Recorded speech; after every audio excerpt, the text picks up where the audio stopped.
ଆଜି ଆମେ କଳମ ଶାଗ ଆଉ ନାଡ଼ୁକାର ଭଜା ବନେଇବୁ।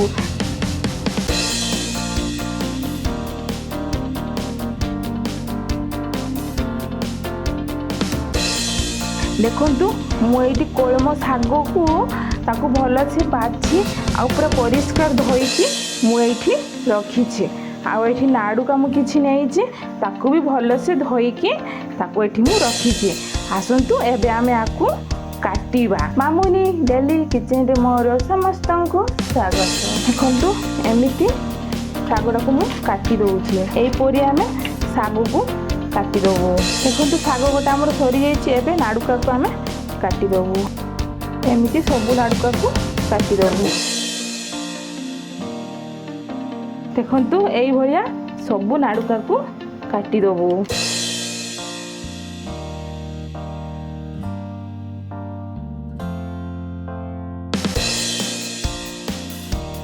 ଦେଖନ୍ତୁ ନାଡ଼ୁକା କଟା ବି ଆମର ସରିଯାଇଛି। ଏବେ ଆମେ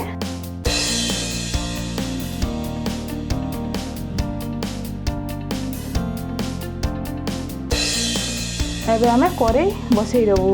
ଦେଖନ୍ତୁ ତେଲ ଆମର ଗରମ ହେଇଯାଇଛି। ଏବେ ମୁଁ ଶୁଖିଲା ଲଙ୍କା ପକାଇ ଦେଉଛି।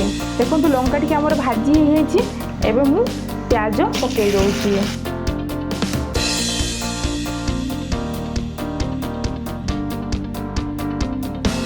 ଦେଖନ୍ତୁ ପିଆଜ ବି ଆମର ଟିକେ ଭାଜି ହେଇଯାଇଛି। ଏବେ ଯେଉଁ କଟା ହେଇକି ରଖାହେଇଥିବା ନାଡ଼ୁକାକୁ ପକାଇ ଦେବା।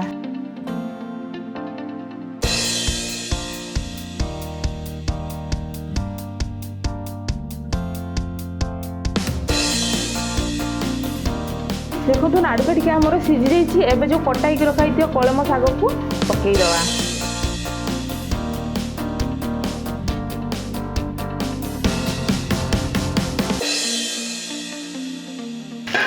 ଏବେ ଆମେ ତାକୁ ଭଲସେ ଟିକେ ମିଶାଇ ଦେବୁ।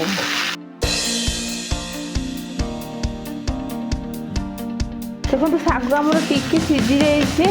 ଏବେ ମୁଁ ସ୍ୱାଦ ଅନୁଯାୟୀ ଲୁଣ ଦେଇଦେଉଛି। ଏବେ ଆମେ ଟିକେ ଲୁଣକୁ ଶାଗରେ ଭଲସେ ଟିକେ ମିଶାଇ ଦେବୁ।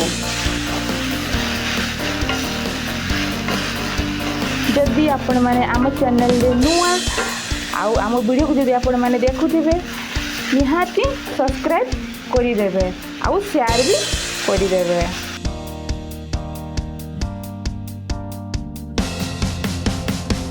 ଦେଖନ୍ତୁ ମୁଁ ଏବେ ଛେଚିକି ରଖିଥିବା ରସୁଣକୁ ପକାଇ ଦେଉଛି। ଆଉ ଏବେ ଟିକେ ମୁଁ ଆକୁ ଭଲସେ ମିଶାଇ ଦେଉଛି।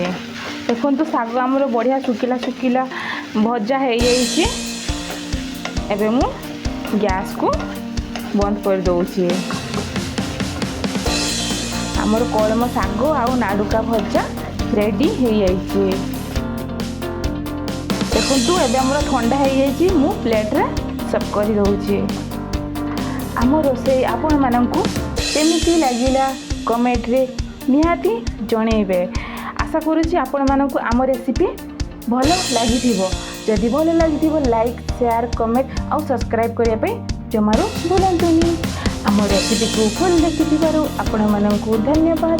ପୁଣି ଦେଖା ହେବ ଆଉ ଗୋଟେ ନୂଆ ରେସିପିରେ। ରହୁଛି।